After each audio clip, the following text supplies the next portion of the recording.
France Inter.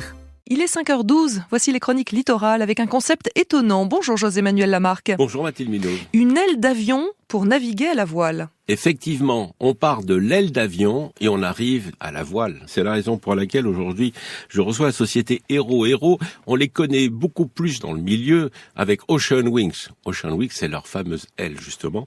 Et c'est Romain Gransart qui est avec nous, qui est un des associés de chez Hero.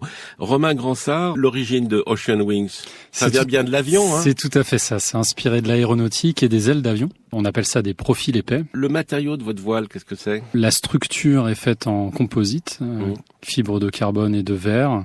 Et ensuite, on a une membrane en PVC souple qui va venir coulisser le long des mâts pour lui permettre justement de s'affaler, de se hisser aux besoins des forces de vent et des contraintes d'opération du navire. Votre différence, vous, avec les autres? C'est la même famille quand même, mais il y a toujours des petites différences. Oui, bien sûr. Mais ce qui nous intéresse ici, c'est le principe aérodynamique d'utiliser une voile à deux éléments, qui a donc une fente entre ces deux éléments-là et qui permet le réécoulement de l'air. Et donc, qui permet de creuser davantage la voile pour pouvoir générer une puissance plus forte. C'est le creux, en fait, qui génère une dépression des filets d'air et qui va générer cette poussée. Et donc, plus on est capable d'avoir un creux performant, une accélération des filets d'air, plus on va créer de la portance. C'est ce qui est utilisé dans l'aéronautique. Justement, l'aéronautique, parce que quand on voit votre voile, on a l'impression de voir une aile d'avion verticale. C'est tout à fait ça. Beaucoup aujourd'hui, dans l'industrie de la propulsion vélique, souvent les mâts sont rétractables. Ils peuvent se baisser, par exemple. Pas vous. Alors nous, on a pris le parti pris de ne pas rétracter les mâts. L'objectif était de garder une approche simple, robuste, fiable. Et donc, en ayant quelque chose de simple comme des mâts rigides et ensuite des membranes qui viennent coulisser le long des mâts et qui peuvent s'affaler de leur propre poids, c'est des ailes qui peuvent aussi se mettre en drapeau. Donc, se mettre automatiquement, immédiatement dans le lit du vent pour relâcher toute pression.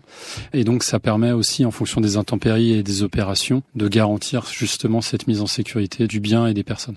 On s'est focalisé sur la performance pour concevoir ce système, d'où l'inspiration des ailes d'avion.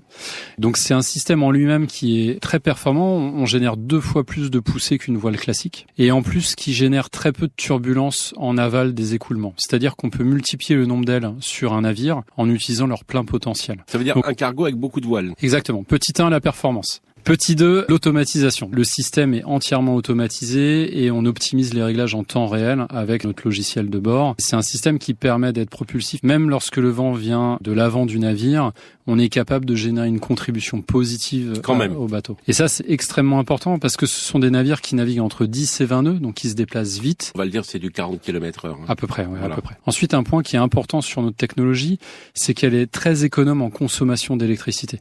On ne consomme de l'électricité uniquement pour régler l'aile. Oui, ensuite, elle est fixe et elle génère sa poussée. Elle vient en hybridation des moteurs thermiques du navire. Elles peuvent être utilisées en propulsion principale. Dimension de l'aile, minimum, maximum. Donc l'aile Ocean Wings que l'on va livrer sur le navire Canopée, elle fait 363 mètres carrés.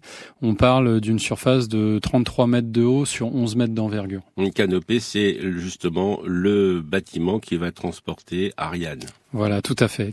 Nos voiles, nos ailes permettent de réduire jusqu'à 45% la consommation de carburant. Donc c'est vraiment un propulseur clé dans l'approche des navires. Et donc la capacité de suivre la météo et d'aller là où les vents sont les plus opportuns va aussi devenir importante. C'est une aile ou c'est une voile du coup? C'est une aile. On est sur un profil épais, rigide. Donc on a ce profil à 2 éléments et à une membrane épaisse. Profil. Oui, parce que comme c'est épais, il y a 2 membranes. Tout à fait, oui. J'ai tout compris alors. Bravo. Merci Romain Gransart. Un site internet aero.fr, ayro.fr. À demain Mathilde Munoz. À demain José-Manuel Lamarque.